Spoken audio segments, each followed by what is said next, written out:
Good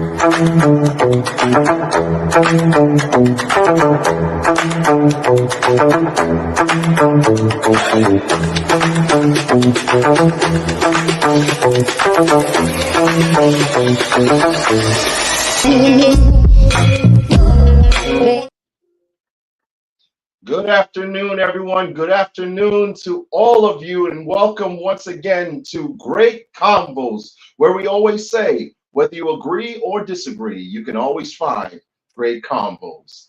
I am Roger Caesar, and that gentleman over there. Hello, I'm Alexandre Matt. Roger, you've got a funny title. I guess my title is funnier than yours is. Roger, you're a dynamic guy, which is normal. I've always known you as a dynamic guy.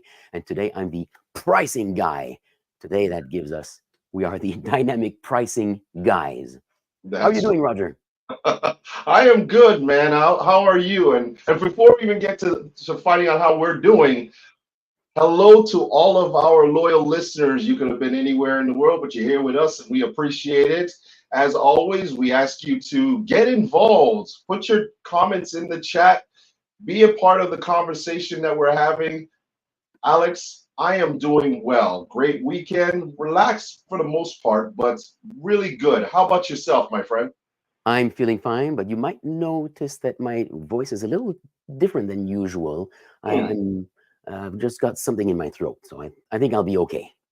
Okay. Did you get your water? Anything else? I, I have it right here, and I've got lozenges for later on. All right. Awesome. Awesome. So, Alex, it's a different topic today. I mean, the funny thing is, normally we have all of our topics ready to go. We usually set everything up so that when we come to our program, we are off and running. But this one came out of nowhere.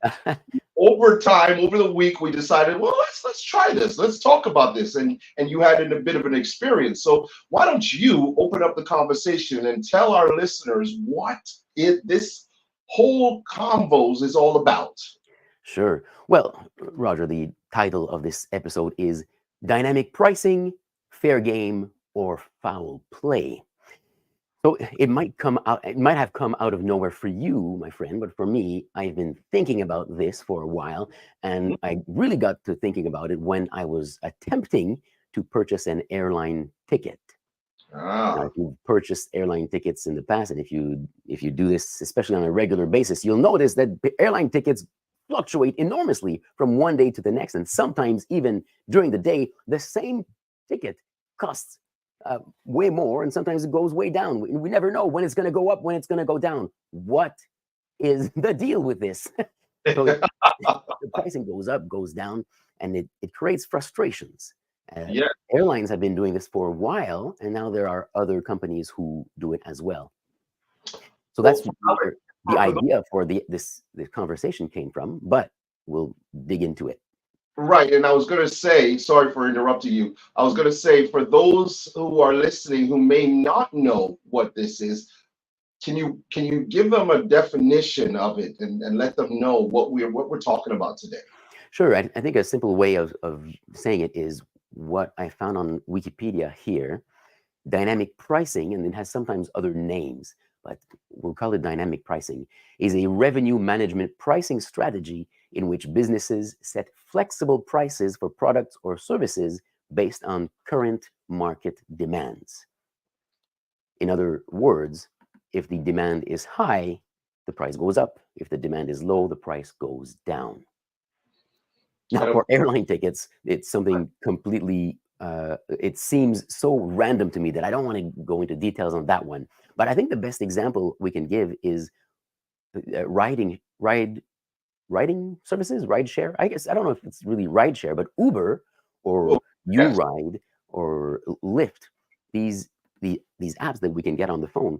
If you use it often enough, you'll notice that the same ride will cost differently on different days and especially at different hours.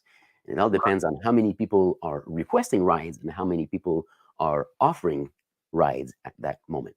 Mm-hmm. And we experienced that when we were in California just recently, when we were down in Anaheim.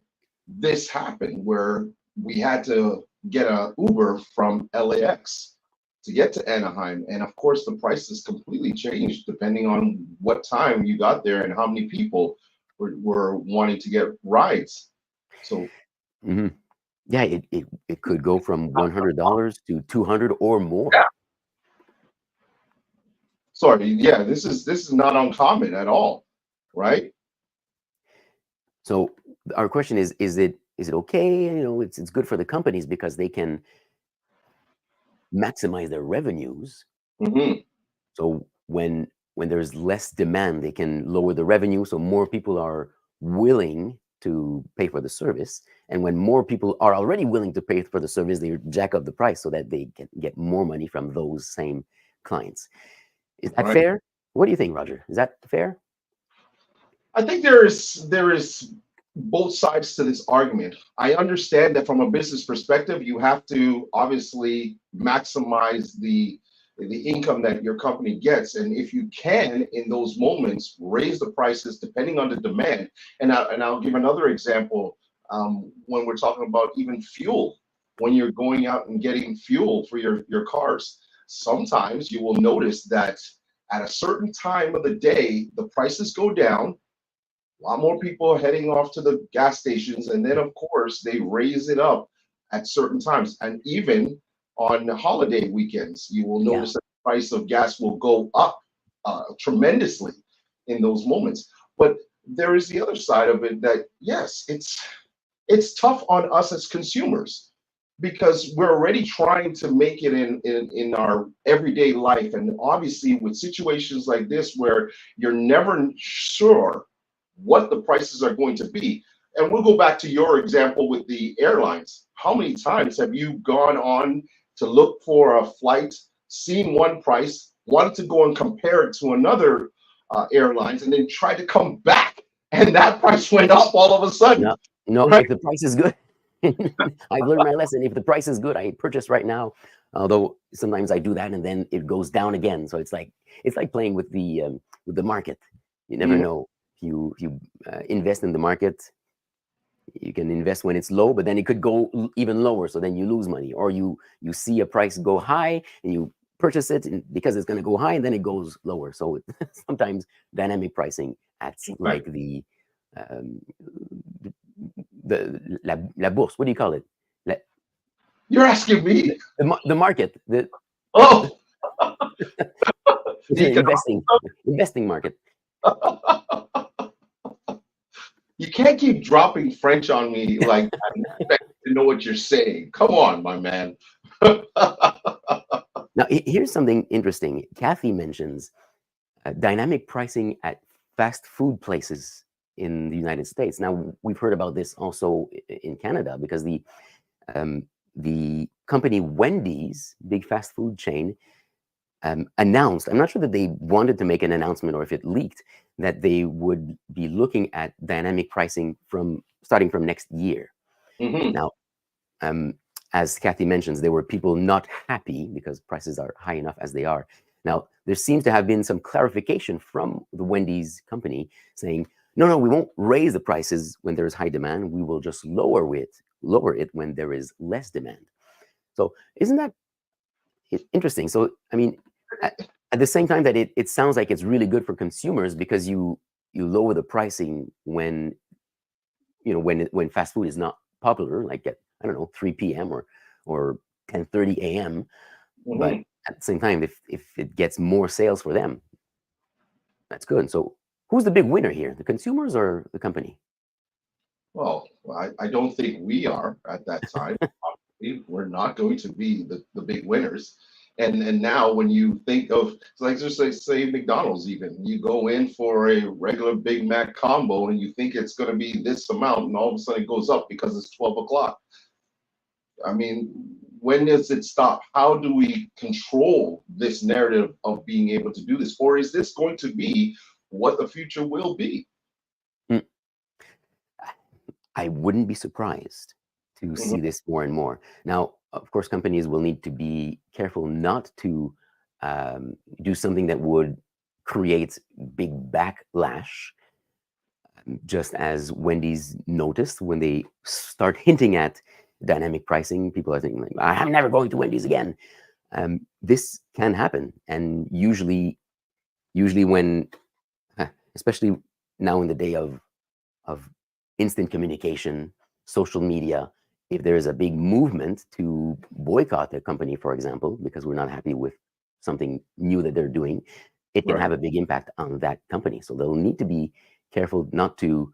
Um, I think they need to consider the consumer first. So of Right. course, if it gets them more profits, that's a good thing for the company. But I think they can only make better profits if they have the best interest of the consumer in mind. No? Right, and I agree with you. And we've got two comments here. First, from one of our loyal listeners, Rob, who says, "Hello, Rob. How you doing? Dynamic pricing doesn't seem fair game to the customers." And then we also have Sylvia, who is newly joining us. Sylvia, I've known Sylvia for a while. Thank you for joining us here. The consumer feels ripped off. The perceived value diminishes. Ooh, thanks, Sylvia. The perceived value. Now, this is very important because if you want to take a ride from one place to another, you call your Uber or your Lyft, and you're usually paying $15. Then the following day is 25. You're like, no, the value that I put on this is 15, so I won't order it. Simple Hmm. as that. And then maybe I'll go either to a, a classic taxi company where it's Right. always the fixed price, no matter what time it is, um, or take the bus or call a friend or something. So this is where sometimes eh, they're But is it also even the convenience of it? Like when we're talking about that, maybe yeah, that's what we're also looking into the convenience factor when it comes to that, because you can get an Uber right away. Maybe a taxi takes a little longer. You have the oh yeah, options when it comes to it. And hey, are you paying for the value of being able to get a ride right away, or the other side of it? And right. that So that's all. But here's what I want to ask you real quickly before you even answer that question. Do you think then that even like another rival company would have a problem with this if one company is starting to do this and they feel like they are forced into doing it when they've been doing well? Maybe is there maybe something to that argument? yeah, and this is the free market. One company. I mean, the classic way of looking at it is two baking shops on the same street, one from across from each other, and the first they sell their donuts at $1 each. Well, on the other side, they sell it at 90 cents. So then everybody goes on the other side and 85 cents, 80, and it's a bidding war to get the customers. But at a certain point, you might be running at a loss if it costs you 50 cents to make the what did they say, bagel donut 50 cents, and you sell it at 40 cents, then you're losing money, so it's not good for your company. But it's a whole calculation that the company must make. Maybe they're losing money on the donut, but they're making money on the coffee. So Right. every company will need to determine what is best for them, and they'll probably need to do some tests and test the market in different places. And who knows, maybe in different states, different countries, maybe inside one country, different cities will react differently to this Hmm. sort of market strategy. Well, we can probably see customers walking away from a particular store Hmm. because of this. That's a Yeah, possibility. Of course, if it's the demand is so high and you have no choice. We had, I believe there was Jackie. Hey, Jackie, how you doing mm, in a supermarket setting? right. And so for To groceries, and let me say thank you to Jackie for the word that I was looking for earlier, the stock market, le Yes. marché boursier. Thanks, Jackie. So Mhm. let's go to the groceries in a while, but let's finish on this um, competition issue. Right. If one big fast food chain says we're going all in with dynamic pricing and it fluctuates during the day and it Mhm. frustrates enough customers that they go to fast food across the street that does not go for it with dynamic pricing, then maybe both companies win in the end and they attract different sorts of consumers. Consumers. Mhm. Yeah, that's a possibility as well. or maybe you're so loyal to one over the other that you're going to remain with that one, depending on what it is. Right. Sometimes there are a situation like that, and put it in the chat if you've ever been so loyal to a certain company that depending on what they do, you'll still do it because of either the quality or the service. That could also be it too. Yeah. So Jackie talks about the supermarket, grocery stores. This is interesting because technically there has been some level of dynamic pricing in grocery stores since a long time ago. If you go at the grocery store at the beginning of the day, you will pay more for bread than at the end of the day when they need to get rid of these these products. Um, Of course, I agree. now the question was, could it lead to less wasted food? There is something, I forget what the service is called, but I've got an app on my phone where I can get Last minute, very, yeah, last minute. something like a last minute groceries, Yeah, where usually food that they would throw out at the end of the day, they put right. it on this app. It's very reduced price, and it's things that will go bad within the next hour. So if you're looking for less expensive groceries for tonight, then you go on that app and you get reduced pricing for those elements I've instead of known, them throwing it away. yeah, I've known of people who have that app, and I will have to find out what it is. If somebody here knows that app, please put it in the chat. But if we don't get it, we'll put it in there in the comments section afterwards. But yes, there is that as well.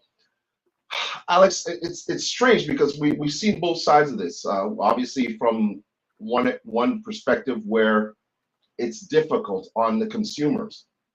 The other aspect that hey, companies are just trying to make as much money as they can and be very advantageous in certain situations, certain times and demands.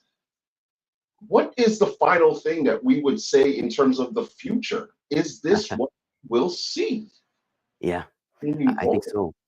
so. Um, by the way, before I answer that, Elena mentions the app title, app name, Too Oh, Good to Go.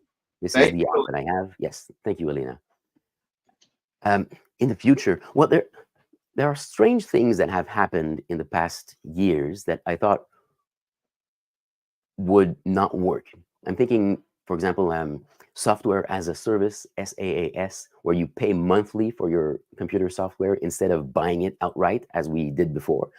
When this started, and I think the company Adobe was one of the biggest proponents of this, an early adopter, I thought it's going to ruin the company. Nobody's going to pay monthly for a software that they could buy once. Mm, But then more and more companies started doing it, and now it's the norm. It's rare to find a software that you can just buy. It's just to go on Zoom. You pay monthly to have the software. Microsoft Office or Photoshop or any software that most people use, you pay monthly. 15 years ago, I didn't think this was going to work, and now I'm paying for I don't know how many of these yeah. every month, and it's normal. I think we'll see this with dynamic pricing within the next 5 to 10 years, Mhm. including in areas where we wouldn't even imagine it for now. So we mentioned grocery stores that they're sort of doing it now, but it's not quite. I think it's still very manual, where each store decides, okay, this bread is going stale, so we're going to put it here. We'll put a 50% reduction, but most products, they don't fluctuate during the day or even during the week. Yeah.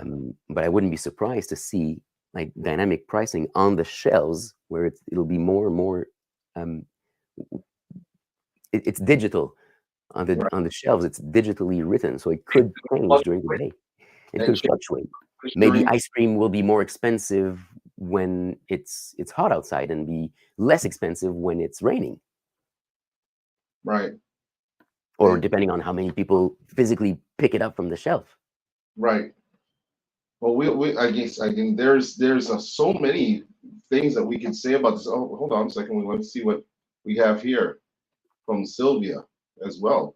These apps are replacing the coupon era. Mm. Do you remember that, Alex? I remember my mother every week collecting all these papers and cutting the coupons, deciding where to go according to the coupons. Yeah. Right, right. I mean, yes, this is the way of the world, and I'm saying that from the perspective that even with regards to how you just said, one company starts doing something and then everyone else starts to follow, and there's a copycat system almost Right. when it comes to these things.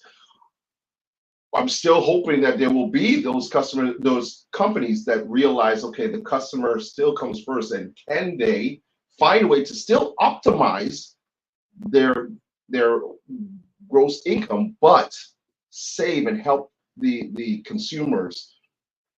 That's the question at hand. Hmm.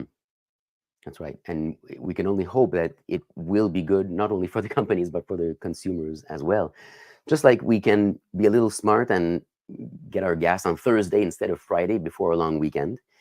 Yep. We can Clock buy our, at 8 o'clock or those times in the night. that's right. Have long lineups here. So in the future, if we want to save, I mean, one thing that we haven't even mentioned is the price of electricity. Your electric bill, depending on where you are, you might already have some sort of dynamic pricing where it's according to the time of use, but it's not according to real-time data of real-time use from consumers. I wouldn't be surprised to see that in our electric bills, although it might be even more frustrating if the price of electricity goes up and down during the day, depending on various factors, and we never know when it's going to be fluctuating. Well, doesn't that happen in condos when it comes to even the use of laundry or any of the major appliances in there? That the prices will go up, or there's a increase, and they have something like that as well. Oh, well, you're Not sure. Maybe I'm Mhm. getting that confused with something else, but well, we'll leave that. We'll leave that one alone for now. Alex, let's talk about what's going on next week. Sure, let's do it. We've got a guest next week. Yes, we do. Now, for episode 7 of season 4, still on the looking to have great conversations about things that can be touchy or controversial. Right. Our guest is Natalie Haynes, Yes. who is an expert on diversity, equity, and inclusivity, Mhm. or DEI. Now, she has a program called the Comfortable Race Conversation Process. She says something like, let's get more comfortable talking about race. So we'll Mhm. see if we can we can start a conversation, maybe that'll be uncomfortable at the beginning, but go more comfortable as we go during this episode. Most definitely. Well, we've come to the end again of another great combos. We thank you, the loyal listeners, for participating. And as always, we hope that you will continue the conversation outside of this platform. This is what we always encourage our listeners to do, is to continue talking about the topics that we have here. It's been a fun one today. We've learned a lot. We thank you for being here. And as always, we say, whether you agree or disagree, you can always find great combos. Thank you, everyone. My partner, thank you, my friend. Have a great weekend or great week. I'm done. Holy, Forget the week. great. Have Have a great week. Bye-bye. Bye.